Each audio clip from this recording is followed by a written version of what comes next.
Hello everybody, it's your boy Hawka, the Counter-Strike Scholar, and I'm back to have a look at Vitality's newest member, Kyojin.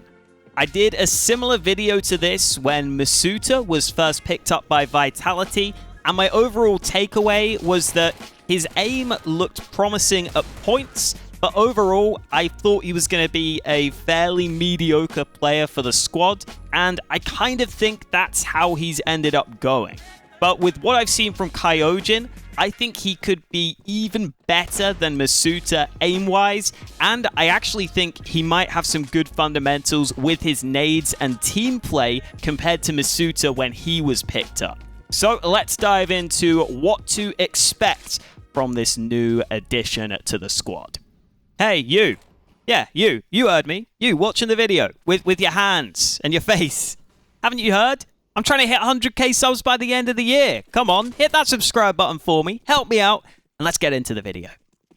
The first thing that leaps off the page when watching through Kyojin's demos is his snappy style of aim, which is very headshot reliant. In fact, I looked at his headshot percentage in the few HLTV games he did play throughout 2020, and if he were to keep up this sort of headshot percentage at the top level, it would put him third out of all the players in top 20 teams for headshot percentage, only behind Twists and Sanji. The first reason for this is obvious. I mean, just look at some of these highlights with the AK, with the Deagle. He's getting a lot of headshots, and he's oftentimes tapping, which you don't see from many other pros, or very often just bursting to get these headshots to begin with. But I think the second reason for this could be that, unlike the player he's replacing in RPK, I don't think his spray is anywhere near as strong as his ability to land these fast headshots. This round on Dust 2 is a great example of Kyojin missing the first shot and then struggling to react and transfer the spray onto the players, although I do really like how he values his life here in this 2v2 and realizes he can go play with his AWP on long and play the bomb in this post plant, showing off some in-game IQ to get into the pit. But once he gets into the pit, yet again, he's not comfortable spraying here at long range. He only goes for these tapping shots where I think a lot of players would just be comfortable going for a full spray to the body for this kill. There was also this spray from behind, which took a little longer than I would have wanted. I slowed it down, and it takes 9 full bullets for Kyojin to get this kill, where it probably should just be a pretty easy 4 or 5 bullet spray down. And while these things can look nitpicky, and he was obviously in no danger here, I still think his spray could use some work, especially if he's going to get put into some of those positions RPK was playing. However, this small drawback is me being pretty harsh on him, because his snappy headshot aim clearly makes up for any weaknesses in his spray. I mean, just look at some of these rounds and the sort of confidence and swagger he's playing with. Like this round, where he gets 2 solid kills early, spotting out some CT aggression, before this beautiful pre-aim strafe burst to the head for the 3rd kill. And while I don't love the way he's awkwardly repositioning on the site, you can't argue with the results as he gets the last headshot.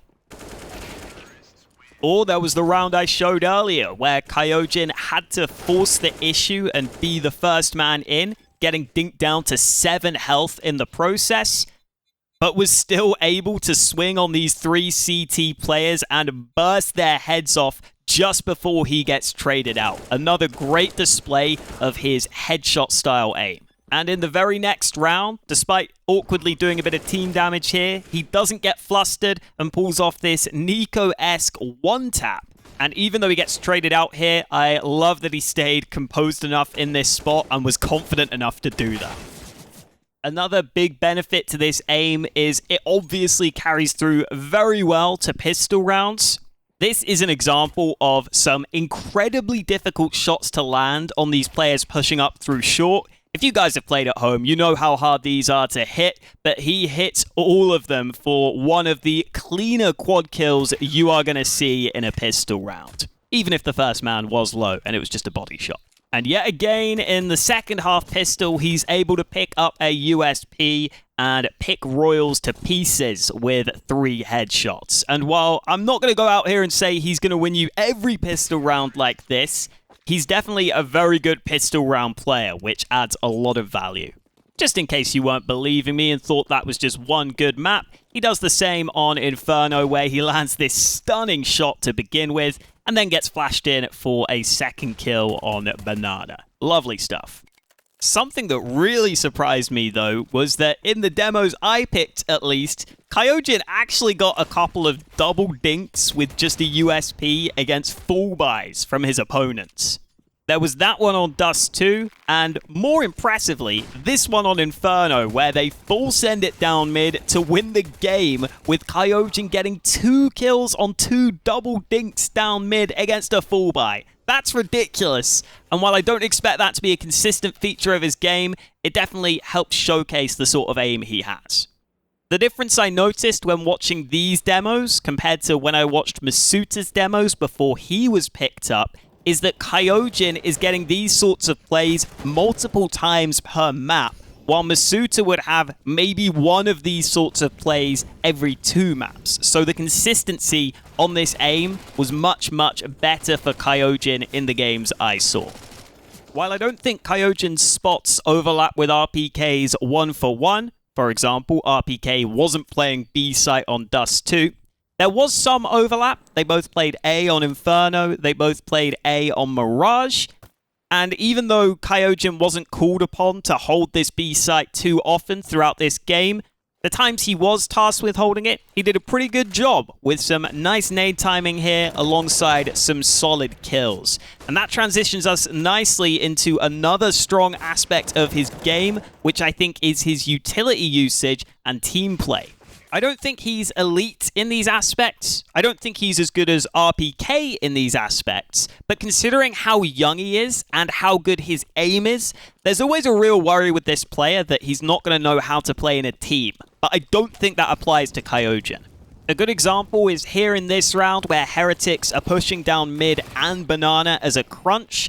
Some of you might think this looks like baiting from Kyojin as he doesn't swing with his teammate, but instead he's actually waiting for the other side of the push to come in so he can get this free kill on an unsuspecting player, and he knows how good he is with an AK, so he decides it's worth going for this play to get the AK into his hands, which ends up doing good work, and they're unlucky not to win this round.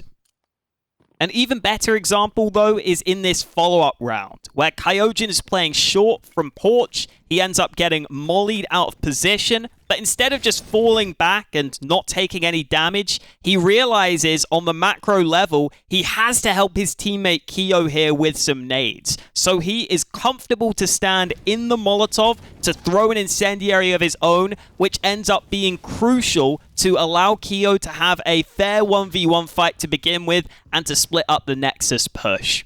This is nothing exceptional, but it shows a good understanding of when he needs to help his teammates. In a slightly later round in this game, Kyojin is playing this angle under Porch, which might look a bit weird to begin with, but it's a really nice position to dodge this flash that Nexus tried to throw that pops in towards top mid early, and it allows him to get this kill much more easily in a position where he had to help Kyo fight at top mid. And then from here, once his apartments player dies, once again we get a good understanding of the macro level of the round. He realizes he can't just sit here and wait for the fights to come to him because he's just going to get traded from both sides. So instead, he elects to go for some aggression with his teammate towards mid, which works out for this initial kill. And this proactive play allows him to not get crunched in on. And look, I obviously don't love the fact that he switches to the knife after this and dies, but the fact that the idea is there is the most important thing. This also works the other way, where sometimes he'll let his teammates set him up for some early round success. In this round, he mollies and smokes ramp early before letting his teammate flash him into this close angle, which is a slight risk. But once he gets into this position, this is where Kyojin's Crosshair placement helps him out tremendously. Just lining up 2 easy headshots in towards A ramp And as this round plays out, you're going to get to see Kyojin pick up a lovely little quad kill. And again, it's nice to see Kyojin making these fights easier for him with that great crosshair placement that just sets up all the headshots in this round. The final thing I wanted to showcase was Kyojin's late round success and how it feels like he doesn't just rely on his aim, he puts himself in good positions and then only uses his aim if he needs it. In this round, where Kyojin's forced to play passively as the A anchor on the CT side of Mirage, he sets up these jump peaks to spot for information before going for this retake, and this allows him to spot this player at Tetris, pre-aim that position, and when you have aim as good as Kyojin's, and you know where the player is, you are almost always going to win that fight. There were also plenty of proper clutch rounds that he won. Here in round 26 on Mirage, he went aggressive early into ramp to get a solid kill, going in dry, before having to rotate over to B in a 1v2. And yet again, that spray isn't as quick to get the kill on the 12 health player as I would want, but he makes up for it with a crisp headshot onto the second player, Red Star, who is trying to get back into the apartments. Or in an early round on Inferno, they're playing a 2v2 on the site, and again, Kyojin isn't over-facing. He's pretty patient in these scenarios, which I think is a really good combination to put with his incredible aim. When I've watched some of these other aim stars in their demos, I get the feeling they are using their aim to bail them out of situations. But with Kyojin, I more get the vibe that he's solid enough and good enough to put himself in good positions, and then he'll use his aim if he has to. And considering how inexperienced he is, and comparing him to Masuta at the same stage of his career, I genuinely think this guy could become the second star that Vitality have been waiting for if they can develop him over a long period of time. Thank you guys for watching. I am very excited to see what Kyojin can do in the future. I will be patiently awaiting his debut. Hope you guys enjoyed, and I will catch you next time.